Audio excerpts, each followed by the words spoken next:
Bonjour et bienvenue sur Matin TV. Aujourd'hui, nous allons parler d'un sujet qui est très intéressant et aussi très important, qui est la maîtrise de soi dans les situations difficiles. Donc, pour en parler, nous avons avec nous Karima Rehani, qui est coach et aussi préparatrice mentale. Karima Rehani, bonjour. Bonjour Nabila. Coach Karima, en entreprise, qu'on le veuille ou non, nous sommes toujours amenés à gérer des situations difficiles. Je parle justement de gérer les conflits entre collaborateurs, je parle aussi de la gestion des entretiens d'embauche, je parle aussi des changements organisationnels, bref, des situations qui nous déstabilisent. Alors, quelles sont les astuces que vous recommandez en tant que coach de performance en entreprise pour se gérer et pour se maîtriser et surtout pour maîtriser les émotions y afférentes? Effectivement, quand on parle de situations stressantes, on parle de gérer ses émotions. Parce que si je suis face à une situation difficile, c'est que j'arrive pas émotionnellement à réagir face à quelque chose. Alors, en entreprise, qu'est-ce qui pourrait en fait me mettre hors de moi et qu'est-ce qui pourrait me laisser en fait dans une situation d'incapacité d'avoir une relation positive avec les autres. Je vais donner quelques astuces aux personnes qui vont nous voir et qui vont bien sûr se reconnaître parce que chacun de nous, il est dans une position d'avoir des collaborateurs, d'avoir un N+1, d'avoir une situation réelle de conflit et il va se reconnaître. Alors, quelles sont les astuces? Première chose, et j'insiste là-dessus, c'est essayer d'une manière ou d'une autre de gérer sa colère. Parce que c'est la colère dans les émotions, c'est la seule en fait émotion qui est presque globalisante et on n'arrive pas vraiment à la maîtriser. Comment maîtriser notre colère en entreprise? Première chose, il faut avoir un petit carnet. Moi, je vais donner des astuces terrain, comme j'ai toujours l'habitude de faire. J'espère que c'est ça, en fait, ce qu'il faut. Avoir un petit calepin où on va noter toutes les émotions en colère. Qu'est-ce qui pourrait me mettre hors de moi? Qu'est-ce qui me laisse pas dans mon état d'esprit normal? Est-ce que ce sont les remarques? Est-ce que ce sont l'attitude que les autres peuvent avoir envers moi et que moi, en fait, dans une situation de se dire je suis parfaite, je suis bien, mais on va te déstabiliser le cours de ta vie en te disant non, non, non, ce n'est pas comme ça. Alors, il faut d'abord savoir d'où vient cette colère, d'où vient cette insatisfaction de l'autre envers moi. Une fois je canalise qu'est-ce qui ne va pas, c'est là où je peux réagir. Et en réagissant, il ne faut pas que je refoule mes émotions. Quand je refoule une émotion qui est plutôt répétitive, je vais exploser et je ne pourrai jamais être en fait dans une situation d'acceptation, de compréhension, de défense, parce que parfois on est face à des abus, on n'est pas tout le temps face à une remarque constructive, on est face à des remarques qui sont menaçantes, voire qui vont mettre moi hors de moi, me pousser à la plus pire des décisions, c'est la démission. Deuxième chose, il faut avoir un extra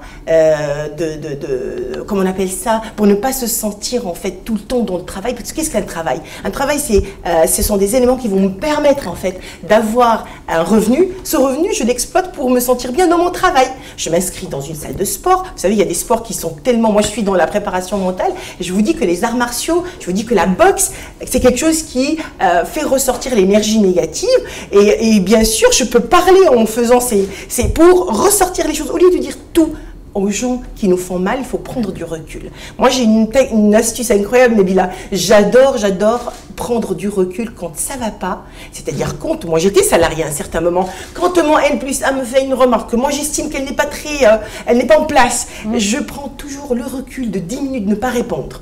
Même si on m'oblige de répondre, même si on me dit, allez-y, qu'est-ce que vous en pensez? Je dis, je préfère revenir vers vous tout à l'heure. Pourquoi? Je prends le temps de canaliser mon énergie négative, de faire une réflexion sur la dite remarque et revenir vers la personne quand je serai calme. Pour se calmer, l'astuce de la respiration que je livre aux spectateurs, il faut toujours compter jusqu'à 3, vous mettez debout, vous comptez jusqu'à 3, vous inspirez, vous retenez ce qui vous fait mal et en retenant, pensez à tout ce qui vous fait mal. Pensez aux remarques, pensez au regard des autres, pensez à ce qui pourrait en fait vous mettre hors de vous et en expirant, vous comptez encore juste à 3 et vous faites ça pendant 4 à 5 fois. Et là, bizarrement, on est un peu soulagé de ce qui se passe. Autre chose, on ne réalise jamais ce qu'on appelle l'harcèlement. On va le mettre entre guillemets parce que dans l'harcèlement, il y a beaucoup de connotations. Mais n'empêche, moi, je suis d'accord avec le fait qu'on dise si quelqu'un m'harcèle trop, si quelqu'un me cherche trop, si quelqu'un me fait trop de remarques et qu'il incite ma colère, c'est que quelque part, j'ai quelque chose là-dedans. Alors le 50% de ma responsabilité, c'est ce qu'on appelle la remise en question. Je me remets en cause pour savoir pourquoi cette personne se comporte comme ça avec moi. Est-ce que je ne fais pas bien mon travail? Est-ce que je ne suis pas dans la compréhension? Est-ce que je suis dans l'exigence? Parce que nous, on remarque, Nabila, on avait toujours fait ça dans beaucoup de sujets, on formule jamais des demandes, on formule des exigences. Et ces exigences, c'est ce qui en fait nous mène vers la non-acceptation de l'autre, et nos relations interpersonnelles deviennent un peu tendues. Vous avez parlé de la maîtrise de la colère, vous avez parlé de la respiration abdominale pour gérer le stress. Et vous avez aussi parlé de la prise de recul. Est-il toujours évident de prendre du recul, surtout face aux contraintes quotidiennes de la vie professionnelle? En fait, on est toujours capable de prendre du recul au travail. Quand est-ce que ça devient incroyable? Quand c'est cette colère que j'ai au fond de moi, elle n'est plus maîtrisable, dans le sens où je suis arrivée à ce qu'on appelle la colère chronique. Et quand il s'agit de colère chronique, il faut consulter, il faut aller voir un psychologue.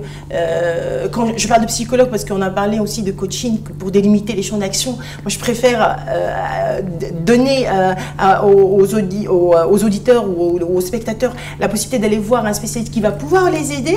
Il va les aider comment? Il va les écouter, il va peut-être même leur donner, voir où est la problématique. Vous savez qu'une nuit de sommeil mal consommée, c'est une nuit qui va vous faire en fait un blocage le lendemain.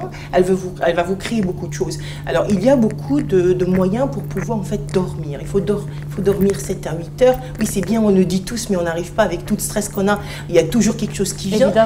Quand le psychologue que je respecte, je respecte beaucoup le travail de psy, mais s'il donne aussi des plantes à base naturelle, ça serait meilleur au lieu de donner des somnifères et tout ça. Alors, une nuit bien en sommeil. Deuxième chose, une activité sportive régulière aiderait à faire du recul. Mais attention, en faisant cette activité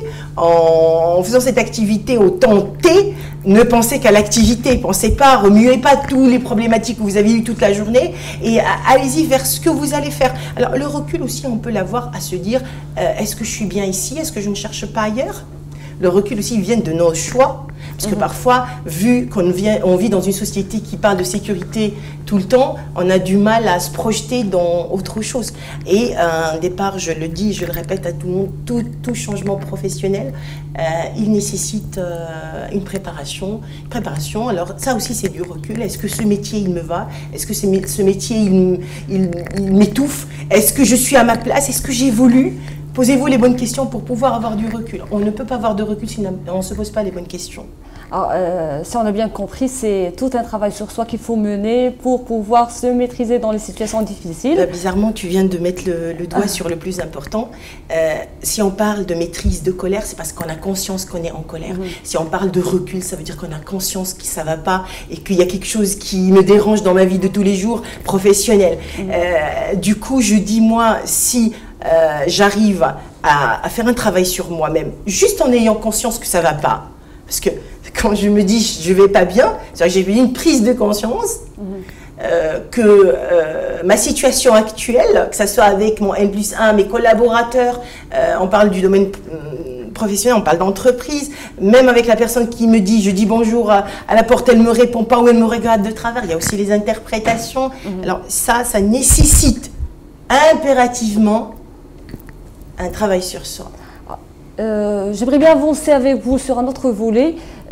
Quand on dit gérer ses émotions et gérer les situations difficiles, c'est aussi gérer la relation avec les autres. Qu'est-ce que vous pouvez nous conseiller sur ce volet? En fait, la relation avec les autres a toujours été conflictuelle. Même quand on se dit je suis bien avec cette personne, elle me comprend, on communique très bien. On est toujours dans un pourcentage, je vais le dire quand même, c'est du 40%, et je pèse mes mots, ça pourrait toujours ne pas fonctionner avec cette personne. Maintenant, dans le domaine professionnel, on n'a pas à aimer ou à détester. On a à respecter. C'est tout. On respecte nos limites. On sait qu'on est là pour un objectif clair. C'est celui de faire une mission, d'atteindre un objectif. Bien sûr, se défendre quand les choses débordent. Ça aussi, c'est du respect. Je me respecte moi-même. Si ça déborde parce que l'autre, il se dit, c'est un supérieur. Même si c'est un supérieur, il faut savoir se défendre. Alors, du coup, la relation avec les autres, elle se gère si j'arrive à me dire que je suis quelqu'un qui fait de son mieux pour être bien, je fais ce que je dois faire, je respecte l'autre, je ne permets pas qu'on vienne déranger je ne vais pas l'appeler zone de confort, juste mon espace. Parce que si je parle de zone de confort, il faut aussi s'adapter avec les gens qui viennent te dire un jour je ne suis pas d'accord avec vous, et il faut accepter, mais discuter cette possibilité d'être différent, d'avoir des opinions différentes, d'avoir quelque chose qui s'appelle en fait de l'empathie envers l'autre. Alors notre relation avec l'autre, c'est nous qui la délimitons. C'est nous qui choisissons si l'autre va encombrer mon espace, est-ce qu'il m'étouffe et est-ce qu'il ne respecte pas celle que je suis, ou celui que je suis, ou il va piétiner ton espace parce que c'est vous qui a permis ça. Alors, cette relation, comment la gérer? Il faut juste, je fais ce que j'ai à faire, je m'adapte quand il y a une difficulté et j'essaye un peu de ne pas rentrer dans les interprétations fausses. Parce qu'une fois, vous savez, les étiquettes, ils sont là, et une fois que je me dis, mon N+1 me déteste, c'est fini. Hein, c'est-à-dire, dans tout ce qu'il va faire plus tard, c'est je suis visée, il ne me donne pas ma chance. Et pourquoi pas ne pas changer cette vision en allant vers lui, en lui parlant, en provoquant une petite réunion, en allant vers le respect. Provoquer une réunion ne veut pas dire aller parler comme je veux, c'est mon N+1, je respecte ce que je dis, je choisis mes mots, et ça peut toujours aider la personne qui est en difficulté à avoir un bon relationnel avec son N+1. Avec les collaborateurs, moi je vais donner des exemples qui m'étaient arrivés quand j'étais salarié. Si par exemple une personne aime travailler en mettant de la musique à fond et ça me dérange, mais je peux toujours discuter avec la personne, mais d'une manière. Ça ne dérangerait pas de mettre les écouteurs, hein. Ça ne dérangerait pas de faire ceci, de faire cela, il y a toujours une manière, tout est dans la manière. Si on arrive à exprimer tout ce qui nous dérange d'une manière, l'autre, il sera dans l'écoute, pas à 100%, mais au moins il acceptera ma remarque. Et ça va le travailler, il reviendra, et il pourra peut-être changer d'avis, peut-être. Sinon, on s'adapte. Mais ça, c'est tout dans la manière. Imaginez qu'on ne parle plus avec la personne juste parce qu'elle ne dit pas bonjour tous les matins. Ça va créer des ancrages incroyables. Dans ma tête, cette personne, elle ne me respecte pas, elle ne m'accepte pas comme je suis. Alors, mais tu es obligé de travailler avec. Tu es obligé d'aller vers elle. Tu es obligé d'avoir cette relation et ce compte rendu. Alors, dans le relationnel, sa colère, je vais donner l'astuce clé que j'utilise moi. On aimerait bien. En colère, pour que je n'explose pas. Alors, je canalise ma colère. Je me dis, je sens où est la colère dans mon corps. Je le sens, parce que quand tu es en colère, soit tu as là, l'estomac, soit tu as mal au coude, parfois tu as mal là.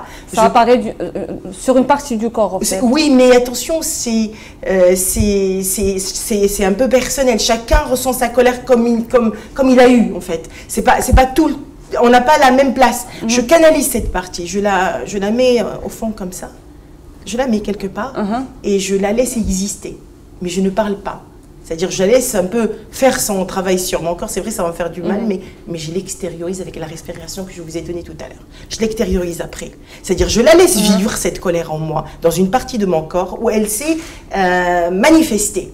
Je laisse cette colère vivre en moi parce que le refoulement crée encore plus. La frustration nous met encore plus dans des réactions incroyables et improbables, et on sera face à des problématiques relationnelles presque impossibles à régler.